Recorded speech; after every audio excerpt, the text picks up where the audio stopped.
Hi, everyone, and welcome one more time to El Camino People, the podcast. With today, we have our first guest of the season. Good morning, Claude. Good afternoon for you. How are you doing? I'm very well. Thank you for having me, Jose. It's such a pleasure to be with you and It's such a pleasure sharing to meet you, and whatever. also in such an incredible day after they give you this incredible present and this incredible recognition from France. And like, tell us a little bit Yeah. because I think that's something that it deserves that specific moment, and for you must be I, something incredible to be recognized in that level. yeah, there was a competition and received the information and I said, oh, well, just do it, Claude Fouquet. You don't know. And so there were three different stages with jury and so on. And the last stage was, so I was chosen there were 60 participants. Then Uh-huh. they became to 12, four different categories, so that three on each categories. And then the people had to vote, Wow. and I got it.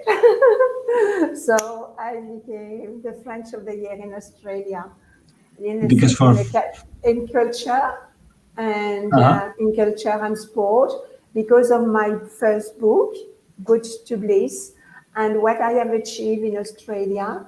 I have given myself as a volunteer in two different hospitals Mhm. for 14 years and 16 years Wow. respectively. One, the palliative care, people who are leaving our world, and the other one in cancer ward. Wow. So that's why I got it. Congratulations and thank you. Like that's Thank that's you. Thank that's you so much. incredible. Because for It people was that don't know, you are a French surprise. you are French born, but you've been living in Australia for how long? Nearly 42 years now. Wow. More Does years. it make you an I Australian or are you still Yeah. French? Both countries are in my heart. I can't, I came here, I was nearly 34 and have been, so you know my age now. I don't know. As I said, you look for me no, 20. You no know. secret anymore. Yeah. So yes, the two countries are very dear to me. Uh, Australia has been very good to me. Mhm. Maybe not always, because when you migrate, you migrate. But in general, yes, I've been very blessed. Because Very probably blessed. in those times it wasn't something common to migrate to Australia, no? Probably, being a No, French. yeah, and I did not want to come because I was married at the time, and you will Mhm. know what happened later on. That's why I said, you know, it was not always so good. But always And things like this is like the Camino. They lead you to a place that later on the path you see like maybe it exactly, happened for a reason. yes, exactly right. So I was not too keen in coming because our daughter, sorry, at the time was going to be 10. And she had to leave my family. We were all living close by. She used to go to my grandpa and grandma every Thursday because it's a day off during the scholastic year, and learning another language, leaving all the family. That Yeah. was. But my husband wanted to come, and what love is there? What can you do? You Yeah. follow. But it Oh, became an incredible journey for me at the end. that's incredible.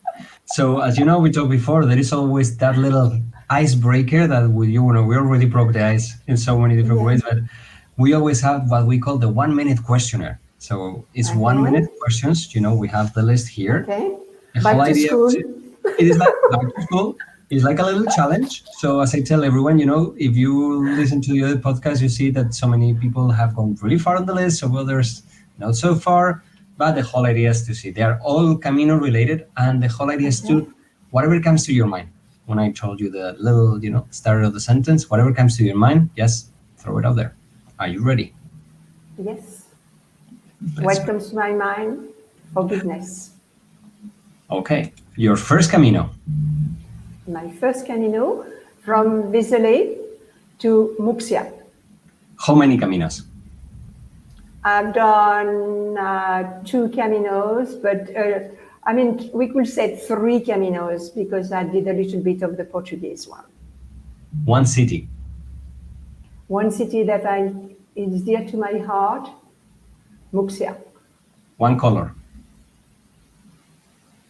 Green, the green of Galicia. A smell.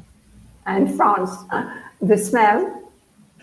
Oh, I would say nature, forest. Would be. Coffee with milk or espresso? Oh, either or. But I have to admit, on a Camino, it is with milk. It was with milk. A happy moment? Many of them. Too many. Too many. That is great. Thank you. No, you did quite well. Really well. So first question that I always ask, and in your case, it's more intriguing because of your life. When and how did you find out of the Camino de Santiago? When was the first time that you realized that this, path existed? Yes. So at the age of 57, my marriage broke down after 34 years. Wow. I had to look for work. And I came to Brisbane and I became as a sales girl in a fruit shop. Mm-hmm. There, over the years, I worked quite a few years in my retirement there. And sometimes it was about 2006 when a lady approached me. She was a customer and she said, "Claude, you speak French?" I said, "Yes." I would like to walk in France, but she had deformity in her feet and she needed a companion in case something happened. Mm-hmm. And I would like you to come with me. I would like to walk 240K. I looked at her and said, "Oh my God, I am not a walker. How can I walk 240K? Anyway, I said to her, I did not want to chicken out. So I said to her, "When do you plan to do these things?" And she said to me, "In a few years' time." Oh, so I was hoping she would forget all about it. and I said, "Okay." And in fact, she could not do it for personal reasons, but she had planted the seed. And I discovered at the time about the Saint-James Way. I had no idea about it. I Nothing didn't at know all. what it Like being was. French, you never heard about it? No, I never heard of it. And I went to see my father before his passing in 2007. And I said to my sister, I wanted to show off a bit. I wanted to tell my sister, I'm going to walk the Camino, the Saint-James Way, as we said in France. And I said, "Well, it's 240K," and she had a good laugh. So being the second on the line, I shut up. But the next morning, on the kitchen table, there was a magazine, and usually I don't look in the magazine, one of these freebies we get. Yeah. But some odd reason, I wanted to look at it. And in the middle, what did I see? I saw about the Saint-James Way. Wow. It was not 240K. No. Oh my God. and then I had other coincidences. And as the year goes by, people used to come to me because we were a few girls, behind the cash register. And they used to come to me and say, "Claude, you know what I've done?" And always in Spain, about this Camino. So it came to a point where, we look our life, we can look back. We can't look forward because we don't know what's going on there. It will happen there. And so I said, "Claude, you can't have all these coincidences happening in your life and not listen to that." Mm-hmm. So I decided I will do that when I was a retiree. And I had met one day before they leave Brisbane, they were a French couple, and they had done it. So I had some information. You know, in France, we've got 4 routes. Yeah. We've got Le Puy-en-Velay, Depuis. which is walk a lot. We have Paris. We have Arles for the bottom, and we have the Vézelay. For whatever the reason, I wanted to start in Vézelay, and I didn't look anything else. And how did you find out? Because it's, from the 4 main routes that you mentioned, it's not the most common one is from Le Puy. That's the one I That's guess right right. now is That's the biggest right. route. It will be the Yes, main route in exactly Europe. right. But how Veselite? I'm like, how did you find out about it? So I looked, and I found the tree. And they were saying to me, they were saying that the Puy was walked a lot. And I didn't know why, and I discovered why, but I didn't know at the beginning. Why did I want to walk the Vézelay when it was not walked a lot? You know, I said, Paris, I'm very bad for direction. If I start in Paris, I was still walking there. I was trying to find my way. So I go away. Well, there was not very many lodging. And so the only one left was Vézelay. Veselite. Yeah, yeah. That's And incredible. I, How the Camino, yeah, leads you to something so difficult. Because usually, when people and retirement, no one thinks about doing the Camino so but far. yeah. And you know what? I was not a walker. So I was only 16 in my life, in my brain. 16, no more. I wanted to. Do you want to keep on talking? I see you're not here anymore. Hello? I don't know.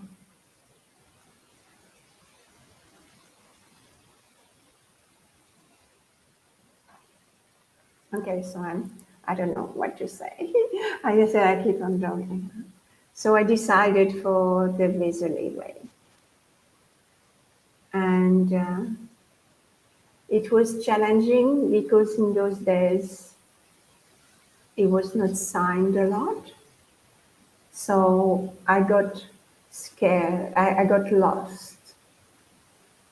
And I have to tell you, I'm very bad with direction.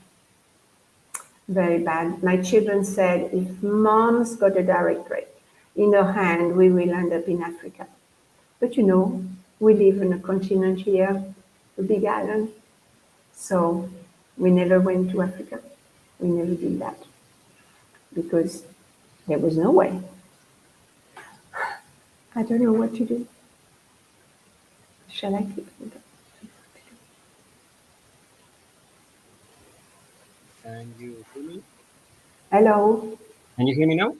Now I can hear you, but I've lost you, so I didn't know Yeah, what to do. I'm having some issues with the camera, so give me 1 minute. But don't Okay, worry, that's we'll okay. we will So let we it can start later. again. We can Yeah, start we again. will get it from there. I don't know why. I think it's overheating. Oh, Ah, okay. this Don't worry, don't worry. I didn't know technical. it. No, Yeah, you did technical well. things. Thank you.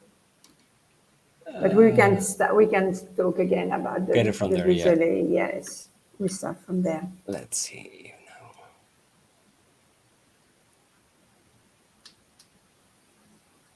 Yeah, I'm gonna go get the other camera. 1 second. That's all right.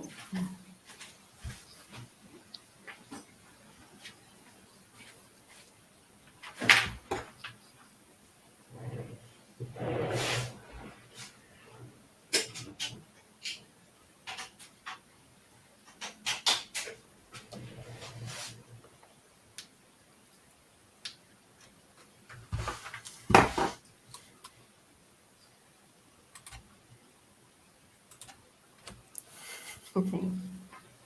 So where were we? Okay, now. We can start. We can start from. Yeah, I and that's decided to why take Grizzly. I've recorded and everything, and then we'll have it. I will Yeah. make a note here on the minute. The beauty of technology. Okay. Okay. Let's Yeah. go again.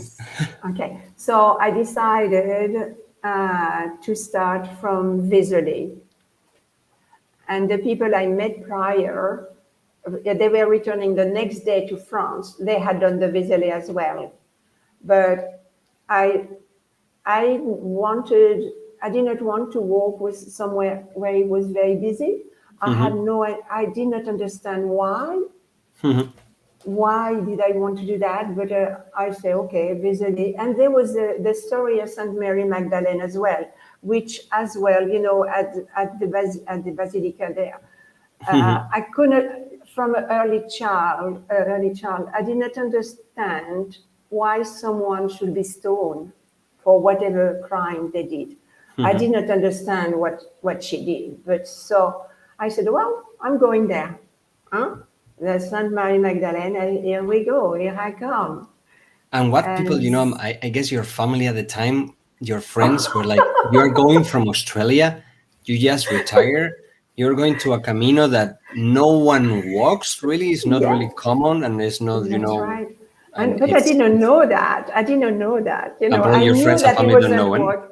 I didn't know how bad it was, the fact that nobody was walking. And, you know, and I was naive. I was 16 in my head, okay? I was 64 as a body. And I was, because I was not a walker, you know, I was working and I was giving 2 days to my volunteering. I did not have time to train a lot. I was walking about, like we said around here. I had no idea. I said, well, we put one foot in front of the other. Go, So you you have go. no gear, no backpack experience, no I had nothing. no, nothing at all.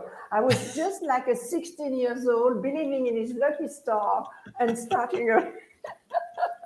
And what did your kids, like your friends, what do they think? Oh, my friend went too bad. You said, oh, they probably didn't dare to express it. But my children were said, oh, gosh. My daughter said, oh my God, she's got a second in her life crisis.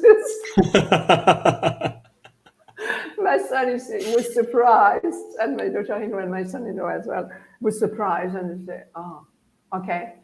But mom, we love you, you know, so be careful. I said, so but I don't think they did really understood. They realized what I The was journey, about no? to go through. Yeah.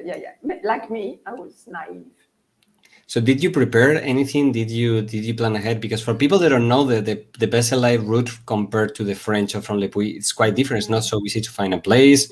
It's not so commonly walk. I'm like, you need, That's you know, right. even if it's well marked, but there's a lot of prep that you Yes. should do before you go there. Yeah, the people I met one day before, we had connection, and I was, when they find out that I was going to do it, they got scared. Anyway, I met them. I met them because they had known me the way I was. I'm different now. I met them, and they gave me a booklet, a Okay. guide with a Yeah. map and so on. But before I took the plane, my son-in-law said to me, "Mama, have you learned how to read a map?" And I, Quite why? important. I said, why? Why do I need to know that? It should be signed. And it was not. No, it's quite important to know how to read Oh and my how to God. place the map. Yeah, because I presume it was signed, but it was not signed. They were signed, but not a lot. I crossed Yeah. region without any sign. And I said, oh, gosh, you have no idea. The first day I realized what I was up to. It was a bit later. I was over there.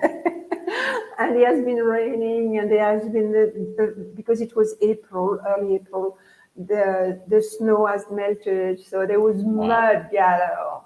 Plus, it was And I probably said, oh cold, my God, rainy, muddy. muddy. And yeah, once you walk one hill, two hills, three hills, you know, and I had 13 to 14 kilos in my backpack. Wow, that's And I cannot tell you, I didn't know even how to pack a bag.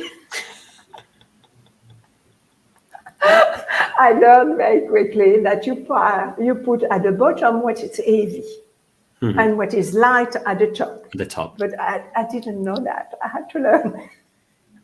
But sometimes learning the hard way is the most meaningful way. Yeah, And that's when you remember for all your life. exactly. Yeah, and I got, because it was on sign, and here was my, no GPS in those days. Wow, the flip phones. Just you can send a message if you're in distress or ring, but when there is no connection, that doesn't help a lot. But at least for you have the language with you. I'm like, you speak French, Yeah. so... Oh, yes. Well, people say that to me. And I said, when I got lost in the middle of... I got lost every single day. In the middle of a forest, I tried to talk to the trees, and I was alone. I tried to talk to the grass. I was alone. They never give me any answer. Oh, French trees. Spanish trees, they always reply. But the French trees... And I tell you, I shake. You have no idea. When I was in the middle, I felt I was going around and around and around. I really got scared. I trembled. So was there any specific moment that you felt like, this is wrong, I should be back at home, like, No. or not really? No. Not really. I said, I said, Claude, there is nobody here. Shake yourself up. Shake yourself up and you go. Allez, listen. So I tried to calm myself. And then I said a song that we have here, Mini, Mini, Manimo, which one? I will go. So where my finger was, I was going to that part. And then it could be the right one or the wrong one. But I guess at the end it was the right, because you made it to Santiago. Yeah, I think I learned along the way. Because, when you walk alone, I walk alone before I met my first pilgrim on the path, walking was 440 kilometers. And, as you walk alone, a lot of things change within yourself. Yeah. You have like antennas. You're much more aware of a lot of things. And I can understand our Aborigines here because they walk and they don't have any map, but they know where to find their way. And that's, I think it's something in our brain, our eyes and our ears that change. And we somehow manage. But at first, tell me, I was scared. But I've got to tell you that the fact that I was alone every day, that I got lost every single day, was a blessing in disguise. Mm-hmm. Because I had to revisit my life. And you don't want that. I was 64, okay? But I had to do it. And when I start to do it, I start to free myself. And I was nearly halfway across France. And I start to meet 1 or 2 or 3 or 4 pilgrims. Over the 8 weeks that it took me to cross France, I didn't count them. I may have made 20 to 30 pilgrims maximum. So what happened is I met them and they confided to me because like me, they had walked a long way and they have, men, they have to be macho. They have to be strong, especially in my generation. Even if they were 10 years younger. Yeah, and still our generation, we still are supposed to be the tough ones. Yeah. But their wall was cracking. There could have been a little fissure somewhere, and then I met them. Yeah. Oh my God, such a break. So I was there for them. They confined into me whatever they had to confine into me. I never betrayed them. Never. And that's the most beautiful part of the Camino, I think. And that's the most beautiful thing that happened to me. But looking back, I needed to free myself before I was there for others. And it happened all the way through afterwards in France or in Spain. So it was absolutely an amazing journey for me to be there for my fellow men and to be their listening ears without judgment or criticizing. And I just said to them what was coming in my mind at the time. And don't ask me what, because I No. will And that's, what happens in the Camino stays in the Camino. Yes, And I think like yeah. you did it, the most beautiful part of the Camino, we all go with something, and it's getting lost in the Camino, in the, the real way, finding your way in your case, and in the meaningful way, because nowadays we don't spend time with ourselves. And I think that's the most scary part, to spend, 20 or 30 days with just yourself. That's a lot of things that Yes, come out. I had to spend 100. I spent 100 days. And you know what is that the beauty of that is that you realize that life can be so simple. Just going a bit of love. You know what I mean by love? Totally. Yeah. Friendship, to someone that you don't even know, but who has the courage to share whatever they had to share, which has been in their heart and could be sometimes they were not even share to their family. It was such a blessing. For me, I went through a lot of pain. I fell down. I was asked by doctors, chiropractor, and so on to stop. I never did. I discovered I was a stubborn girl. So for You didn't know till then? no, for my body, because I've been working very hard since the age of 7. So yeah, it was just after the war. So it's a different generation. And I thank my parents who have taught me that, when I was walking, I said, thank you for making me so strong physically. And, but I didn't, if we talk, the two of us, and you have a different view than me, it's okay. I accept it. But for my body, I'm very hard. I'm very hard, very tough with it. And I did not stop, though they said to me to stop. Claude did not listen. When I came home, I said to my children, I learned a lot about myself. I said, oh yeah, Mom, what? Well, the biggest things is I learned I was stubborn. And they looked at me and said, Mom, you didn't know?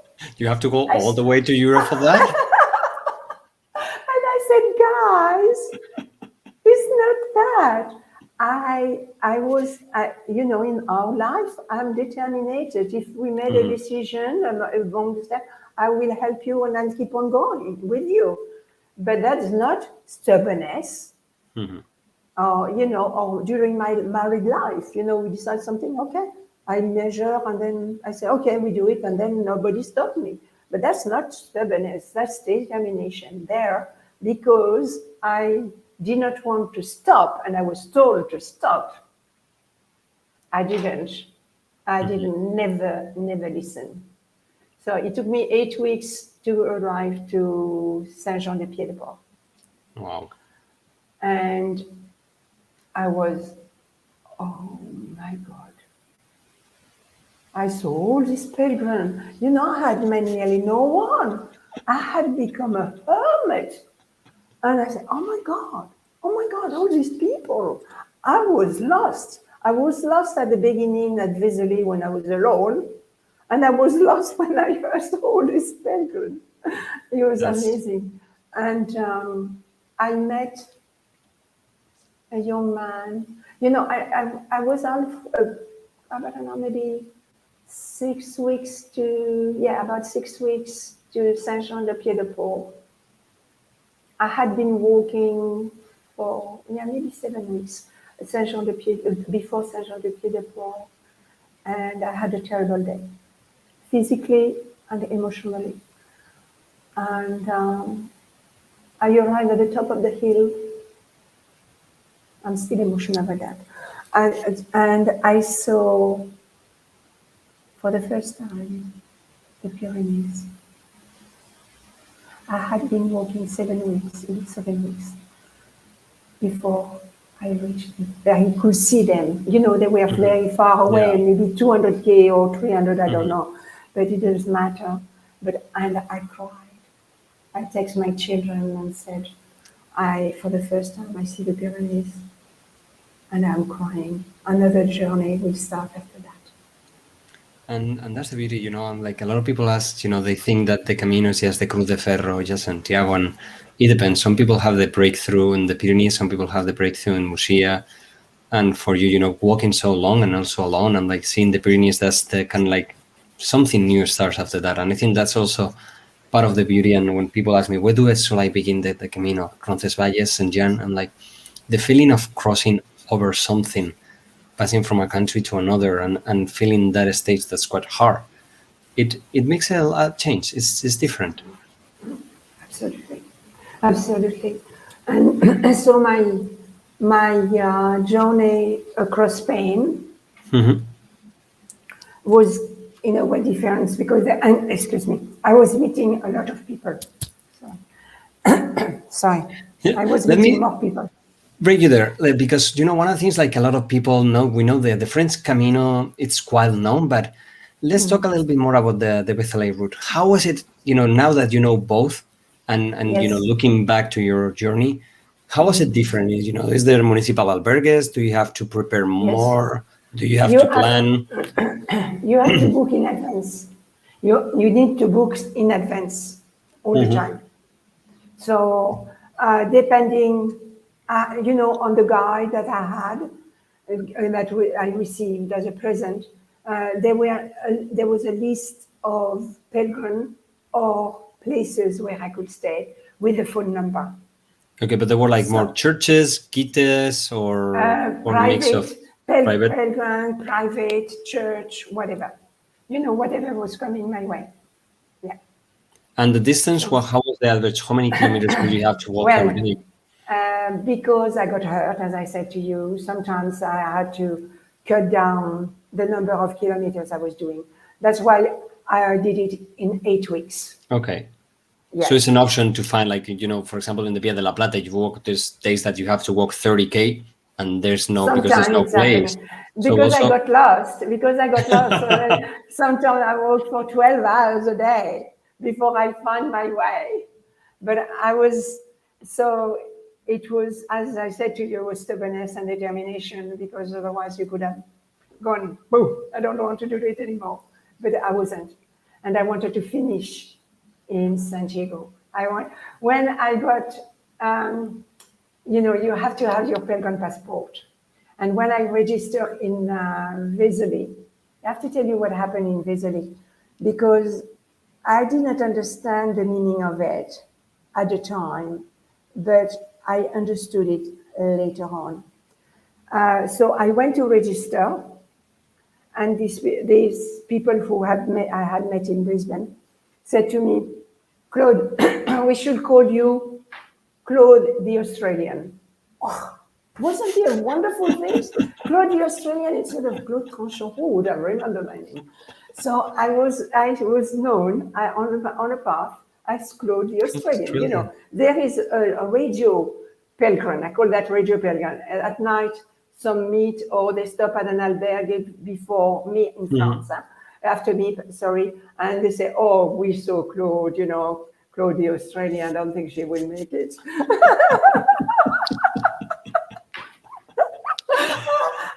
This Oh, issues. And but so I was visiting the Basilica mhm. when a lady approached me. I had my backpack. The lady approached me and she started to talk to me in a language I could not understand. I couldn't understand. But I felt, remember I've done a lot of volunteering by that stage. Mhm. And I could feel that she was in pain. There was something in her that told me she was in pain. So I listened to her, though I didn't understand anything. Mhm. Suddenly, she put her two hands over her heart, and like if she was pulling her heart out and deposit it on me. I took her in my arm. She cried on my shoulder and left. I didn't know who she was. I just understood her pain. So I said to myself, I'll carry your pain with me in Santiago. I did not understand how deep it was, this moment, until I walked later and met pilgrims who confided into me. I had, at the beginning of my pilgrim, a message that I received in that basilica. Be there for yourself, Claude, but be there for others. And it was amazing. The next day, a French lady who probably has seen me doing that came to me after my benediction and said, Claude, she didn't know my name. She asked me to hug her. She told me her problem, and I carried her with her. I carried her problem with myself. Sorry, I beg your pardon for that. And so that was my journey, all the way through. When I arrived, I had an amazing moment everywhere. I was in pain. Mm-hmm. Take that pain away. Huh? Don't take it. It was there. I suffer mayhem. But I had this, I think, the path has got an energy. Millions of pilgrims have walked it. And you can be dead at night because you're too tired, but the next morning you want to take your backpack and go further. And I took, when I was before I arrived to Saint-Jean-de-Pied-de-Port, I said, Claude, you can't see the end of this pilgrimage. It should not finish. So I arrived in Santiago. I'm jumping a lot. I arrived in Santiago. And when I arrived there, someone recognized me, a lady.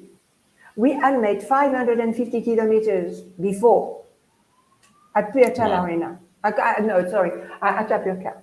I couldn't believe it. And when the emotion you have when you come, I used to be so annoyed by when I used to see this post with 70, 60, 50. I didn't want to see that. It reminded me it was going to be the end. Yeah. No way.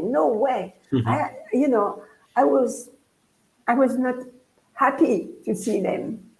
And so when I arrived there, this lady that met me 550 kilometers prior to that, recognized me. And the emotion you have when you arrive in Santiago? You've got so many emotions in your soul. You cannot express that. Words are insignificant. And you don't want to see that end. You don't. And she recognized me. I fell in her arms.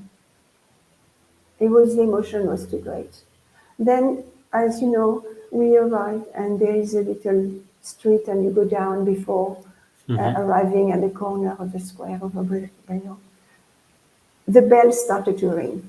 Oh, I said, thank you, Saint-Jacques. Saint-James. And as I turn, we go into the tunnel, and then we go and turn on the left. A huge surprise was waiting for me.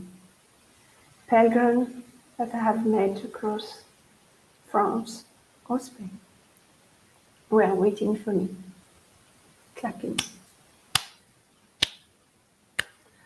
And they all said, Claude, thank you. We met you, and you changed our Camino. Thank you. And they were there. It was incredible. The emotion was to be for me. And I'm sure you can understand that. Yeah, and that's one of the things, only the people that walk can understand. There's no way to explain it. If you've done it, and if no, there's no way. But I love what you say, the taking the little pieces of pain from others and carry it on your backpack. And I think that's what the Camino is about, is Yes, that's breaking your right. own pain and giving it to others and getting others' pain and And take it as everybody, your own.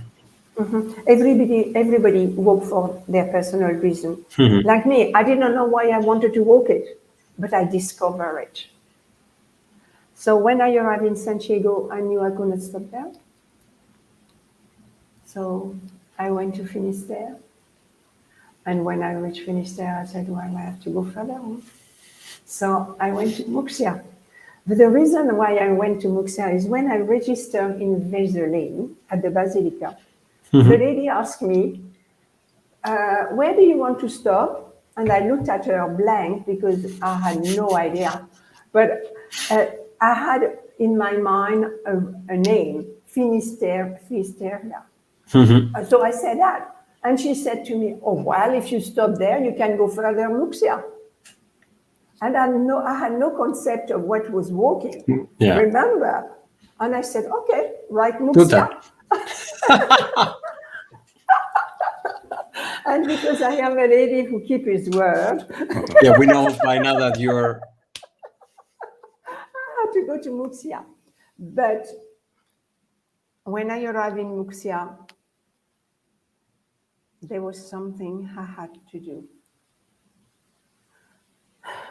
I had walked for 100 days. Can you imagine my body? Wow. I had no more toenails, nothing.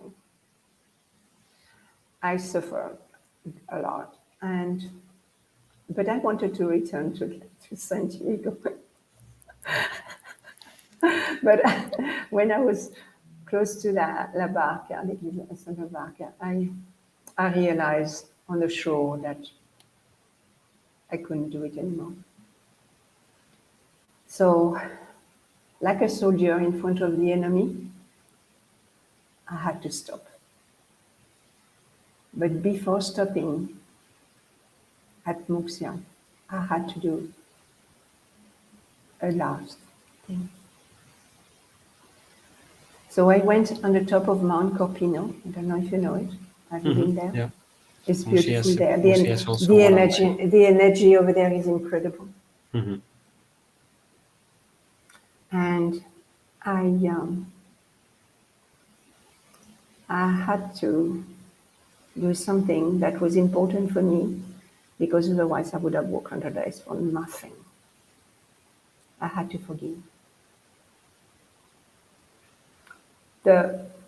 Along the way, I met beautiful men who shared their story with me. And as well,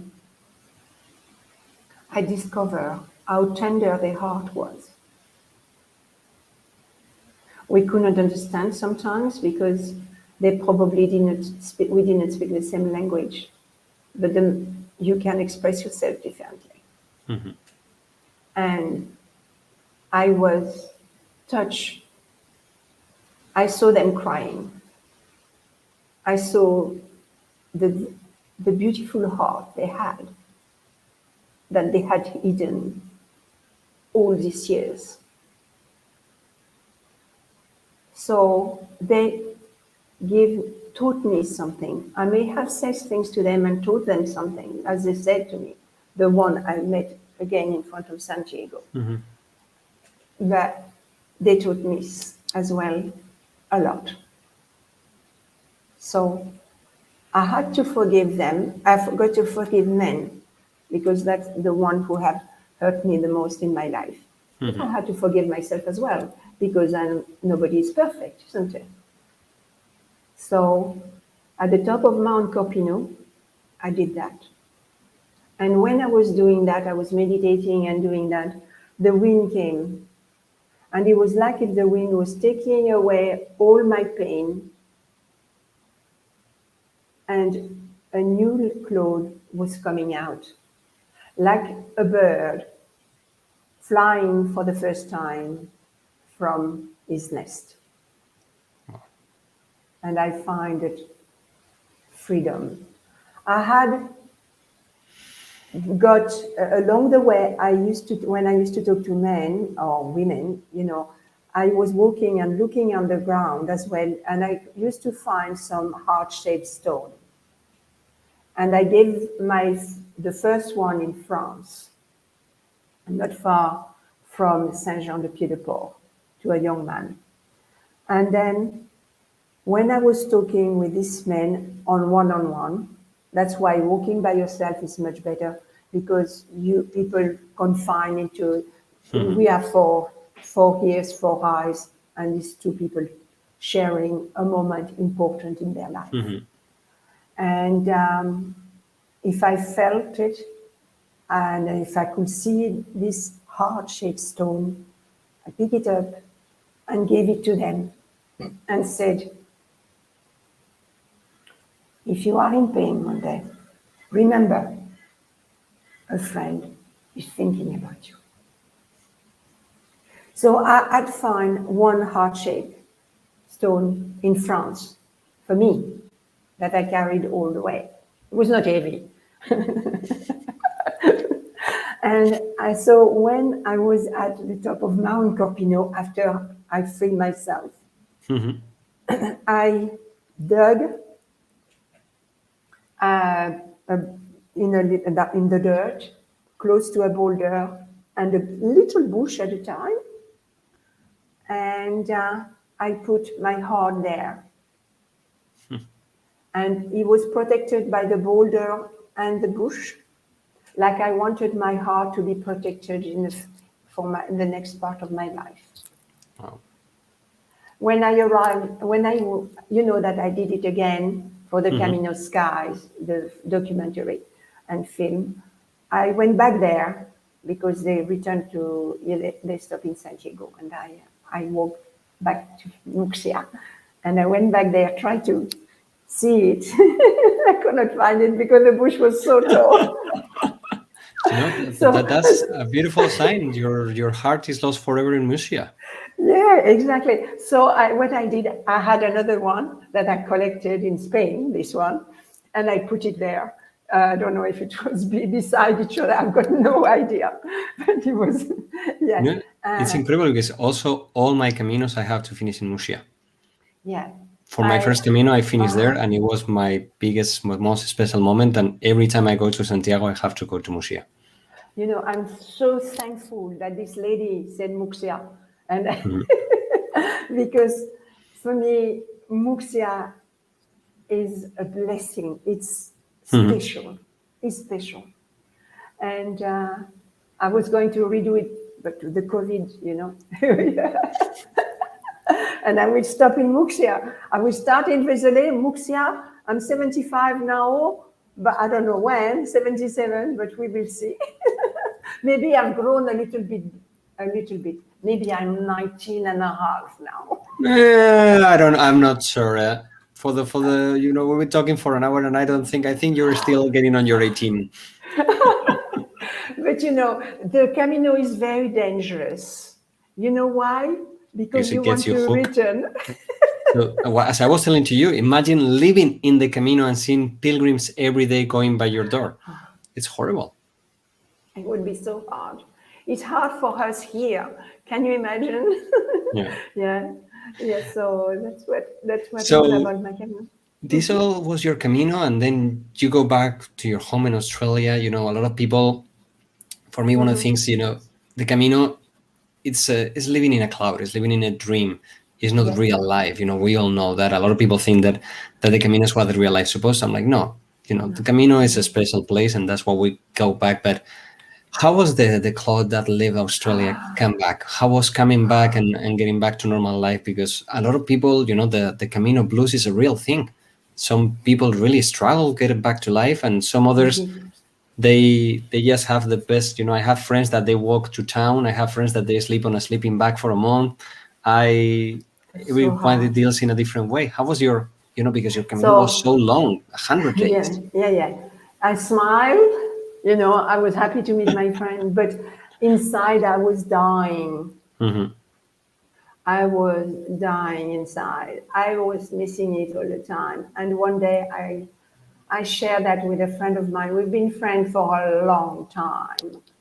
And she said, Claude, write about it. And I said, are you completely mad? You want me to write me in English, you know? Anyway, when you don't want to do something, you know, you can find a lot of Oh, yeah. excuses. Trust me. And I did. And she was ringing me, said, Claude, have you started? Are you feeling, you know, all these things over time? And it was about 3 months. I worked 3 months, and about 3 months she decided she was probably sick and tired of telling me to write, and I always said no. And she said, Claude, how long I've known you? So I looked at her, I said, many years. What the hell? She said, Claude, I know how you think, I know how you write, and through your words, you will help others. And I was stunned because you don't know what you said. You know, when Yeah. you converse with people, you don't know. So I thought about it, and took me 2 or 3 days. And I said, well, okay, I'm going to do it.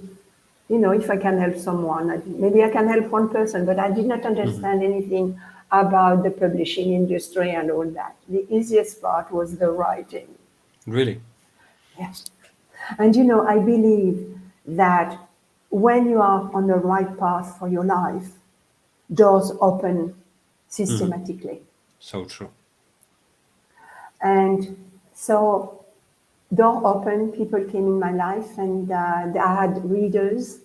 You know, they say, Claude, we read your book, because I didn't know anything about it. I didn't know how to. I just knew that I just knew how writing, but how that will have.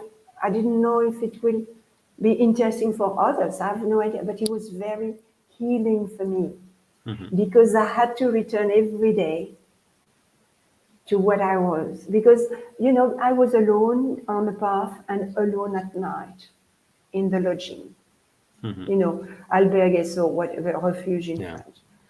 So because I fell down, I realized that anything can happen, and I wanted my children to find something of me if I was losing my life.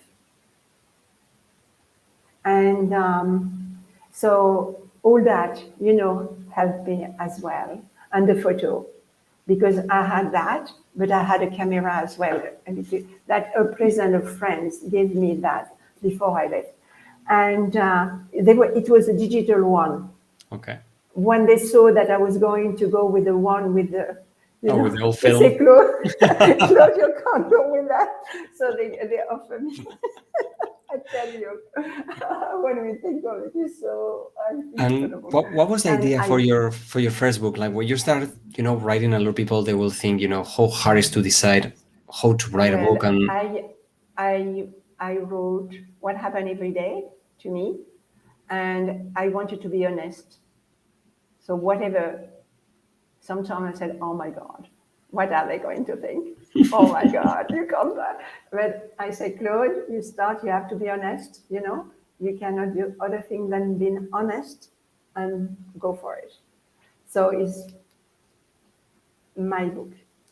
and why It's my life. puts to bliss? Why?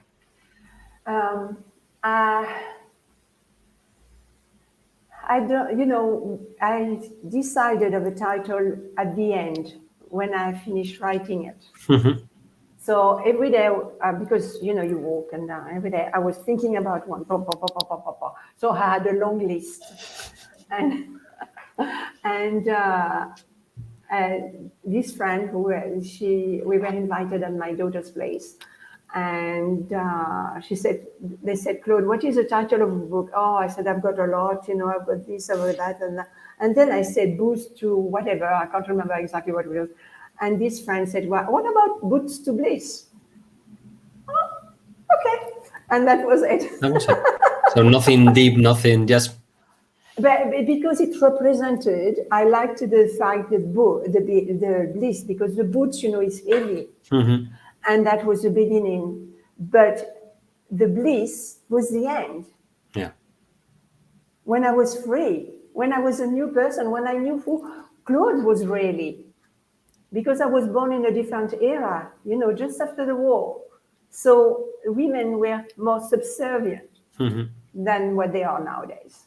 Yeah. And so that was, the bliss to have done the unthinkable, the bliss to have find who I was really, the bliss to know that I had been able to help others along the way. And I had so many blessings.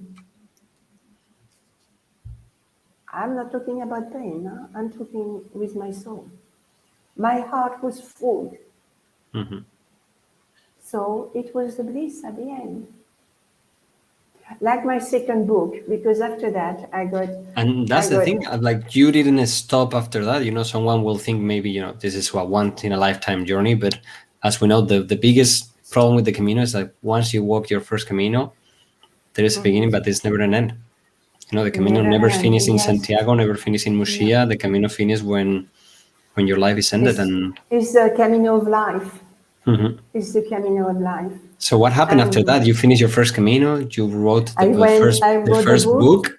Yeah, and I didn't think I could write, anyway. And people did connect with me through my words, which was overwhelming, The little Claude down the lane, suddenly people love or like their words. And oh my God, I'm getting a little bit lost here, I said to myself. So where can I go? So I decided to go in the center of Australia. And I walked by myself, and then something happened there. And I said, well, you'll see me at 70. So for my 70th birthday, I walked what we call the La Pinta Trail. The end-to-end is one of the hardest trails in the world. I did that with a group. I was 70, I was wiser. Okay. Yeah. Okay. And there is no shop around, no coffee shop, nothing. You have to walk for 10 or so many days and have all your food with you. It's totally different. But it was amazing. I had an amazing experience, and things happened there that I was surprised, and it was incredible. And then at 71, my daughter said, Mom, do you want to walk in Nepal? And I said, are you mad? Me walking in Nepal? And she said, oh, a workmate is doing it.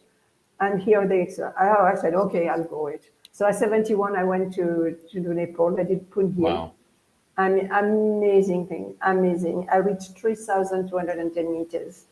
And at 72, I was asked, because I became Camino mad. And I helped a young man, an English young man, to launch his movie in Australia. I did Q&As for the 6th Way to Santiago. My life changed. Okay, I was on the go all the time, and on my return of doing a presentation for this young man, Fergus called me and said, Claude, I want to do the Camino. I had no intention to do it. And I would like you, I want you, for a movie, I want you to be part of it. I'm leaving my company and I don't have any money, so you will have to pay for everything and so on. But I was saving my money to do the Camino this year, again, from Vézelay to Santiago to Murcia for the homeless. And so anyway, we had a chat and he convinced me. You don't need a lot to convince me, but anyway. Yeah, I've been convinced a couple of times to walk Camino. Like, yeah, do you want to go? I'm like, yes. Yeah, that's right. So we started at Saint-Jean-de-Pied-de-Port and we finished at Murcia. At Santiago. Yeah. Then they had to return to Australia and New Zealand, being a French as well. I don't have any problems, so I can stay as long as I want. So I I left them because they were returning, and I start from Finisterre to Muxia. I went back again. What I said to you, as I dug and couldn't find the heart, so I put another one somewhere. I don't know if they could be beside each other. And then I walked back to Santiago. Oh, you did the walk back? Yes, all by myself. And because I did not want to do Finisterre, Muxia three times, so come on. Santiago, Finisterre, Muxia, Muxia, Finisterre, Santiago. So I decided to do the Dumbria path, which is not signed. So I said, oh dear, back to France, my darling. What's that? In 2010, because walking back is not signed at all. So no, it's quite hard to... And you know, we think we find the things, but we don't. We don't. We think we remember that, but we don't, because we don't see the same way. And then when I arrived in Santiago for the third time, the second time, beg pardon, in 2018, third time for 10 and 18, I said, oh, still have some time, so what about walking some of the Portuguese way? So I wrote the Portuguese Camino a bit, not too much. The coastal or the inland? No, I didn't go that far because I was limited on time, Okay. you know, and I had to. So I walked back to Santiago for the third time from Hebron. I don't know if it's after Pedro. Yeah. And then I wanted to go to Fatima. Oh, come on, you're going to Portugal, you have to go to Fatima, because in 2018 there was a strike in France with the train. Yeah, So I remember. You remember? So I was advised to fly to Porto, from Porto to Paris. And I said, oh, if I'm in Portugal, I'm going to Fatima. Won't you do it? So I walk about in Fatima, I did all what we have to do along different things. And then I went to Porto, I did the same, and flew back home. What a journey. So that was I was 72. And all of this started with a lady that talked to you about the Camino. Yes. I owe her a lot. It is incredible how the Camino comes to our lives. It's just... Because it changed my life. It changed me. You know, if we take the book away, the change in me was so great. You know, discover yourself. I don't know, as a man, if you feel that as well, I don't know. But for me, as a woman of a different generation, to discover that I was a strong person, that I could stand on my own 2 feet, that I could help others. Oh my God. What a blessing. At the end of my life, because I'm 75, you know. Well, at the beginning of a new life, you know, life is... Maybe another one. Well, if I can go again to do Vézelay and Muxia, that would be really great. Well, that was my next question. You know, after all of these 2 books, such a, you know, change in life, what are you planning next? Well, that's the one, 70, but I don't know if it will be 76 or... Yeah, with the whole situation. 77 with the COVID. Things have changed a lot. So, but my dream, before I leave this earth, my deepest dream, a part of my children and then my grandchildren, because I love them to death. I would like to redo what I did at 64 for the homeless. Because we were like them, weren't we? We had a backpack. I stayed in municipal Albergues. We had a backpack. And we took our backpack and walked every day, wondering what the day would bring. And it's incredible. Not knowing what to expect. It's a bit like life. You know, it's life is difficult at times, obviously. I said, it's like a mountain.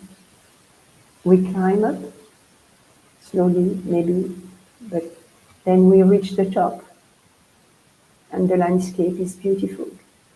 But then you have to go down again. Mm-hmm. And then you have to go up again. The Camino is that. It's for you to find the real you, the blessing that life gives you. I feel that if someone wants to do the Camino, they have to listen to their heart. I know they will have fear because I had fear. But what a beautiful thing is at the end to discover themselves, to grow, to become a better person. Because, I met anybody. Drug addict, I met different religions, I met rich, poor, and so on. But we are all the same. We all have the same feeling of love, of joy, of Mm-hmm. pride. We are just one. And my prayer for this world is to find peace and to walk the Camino and find peace in others and in yourself. It would be so easy just to be able to love each other Mm-hmm. without judging. Feelings are identical. We all want to live in peace and in love. So if somebody wants to walk the Camino, do it. Free yourself because we all have a burden. Free yourself and learn to give love and spread love around you. That's my message. Thank you. You're welcome. And there's not much to say. That's the Camino. That is life, and that's what we all that walk the Camino. We know that that's why we want to. You with your books, we with the podcast, we sharing stories. Camino can change lives, and the Camino can make this world a little better if we all go there, at least for those days. At least for the days that we remember. But how easy is life when you're in the Camino? Like easy in the hard way, because it's hard. The Camino is not easy. It has, as you say, it has a lot of ups, a lot of downs. And it has those moments where everything will come up, and that's tricky because normal day you don't think about yourself, and we are all so immersed. But the Camino free you from everything, and I agree with you. No, if the Camino is calling you, just go there and let the Camino do the magic, and you will be impressed. And I think we're very lucky for whoever walk it to be able to do it. Mm-hmm. I think, people say to me, Claude, but you can walk about here. Yeah, but you say it's different. I know, and that's why I ask everybody what is with the Camino de Santiago, because a lot of people say I go for sport, I go for tourism. I'm like, no, there's so many routes in the wall. If you're here in the Camino is calling you for a reason. You may not know, as you said, many people go to the Camino thinking that they go for something, but we don't know why you go, and the Camino will have something prepared for you, and it doesn't care what you're thinking. It has something ready for you, and it doesn't matter what you're waiting for. Absolutely. It's a calling, I think. My calling totally. happened in a weird way. But why did I listen to that? That's the beauty of the Camino, and if you're a That's the believer, magic. you can think whatever, and Yeah, I always that's say the the Camino magic. doesn't start in Bethelay, doesn't start in Saint Jean. It starts the day that something happens in your life, and suddenly that pops. Yeah. That is an option. The Camino is an option. People have to listen to the message they received. If they receive any information about the Camino for whatever the reason, they don't know. Doesn't matter. Doesn't matter. You are called to do it for whatever the reason. Yes. Take your 2 trekking poles, because I had my trekking pole, your backpack, and walk it. Yeah. Go. If you have 10 days, go for 10 days. If you have a month, go for a month, whatever. you can just go. I was lucky because I was a retiree. I waited that time to do it. I waited to be a retiree, not to be stressed by time Yeah. to do it. But people can't do it. That's it's a long time. Maybe I thought when I do it again, I may need 150 days. The other day someone asked me, I'm like, there's a movement in Facebook that they're called the slow strollers, people that walk 10K a day. I'm like, what a blessing to be able to walk 10K a day, just not care about anything, stopping, chatting with people, relax. That might be... In Spain, it's possible to do that. Yeah, Maybe in not some on other a places. meseta. Yeah, but on a meseta, well, we know that there was a section is not, you can't do that in 10 cases. But the meseta, it's something to do. A lot of people don't do it, and I know. I can't understand. I know it's boring, it's flat, and it's not quite all flat. I think they're all excuses because you're scared of being with yourself and, the stuff coming up.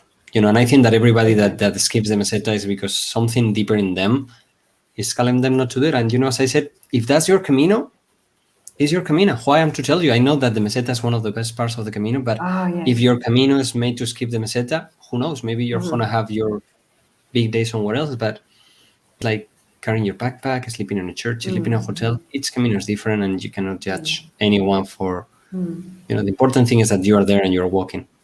Yeah, and you said you're confirming what I said at the beginning of my pilgrimage, because I did not meet anyone for so long. For 18 days. It's not one day, Wow. 18. So, you are by yourself, with yourself all the time. And it's looking in back that you say, oh, how lucky I was. But it was not easy, not only physically, but emotionally. Yeah. Because and that's the hardest part. I had to do the hard yaka, but then I was ready for others. No, I love the way that you put it out, that getting ready for being there for others. That's just... That's beautiful. And in 18, it was more or less the same.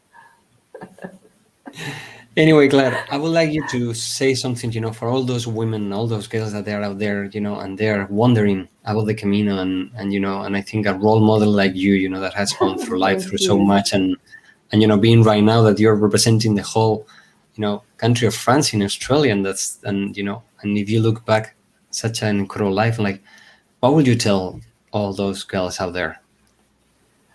I would say, if you listen to the message you receive during your lifetime, and if you want to walk the Camino, walk it. It's important for you to do it. You may be afraid, but that's all right. Just walk it. Don't regret not to have walked it.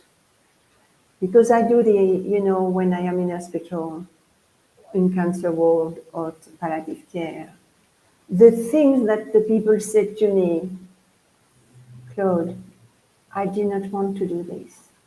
I did not want to do that. Now I can't.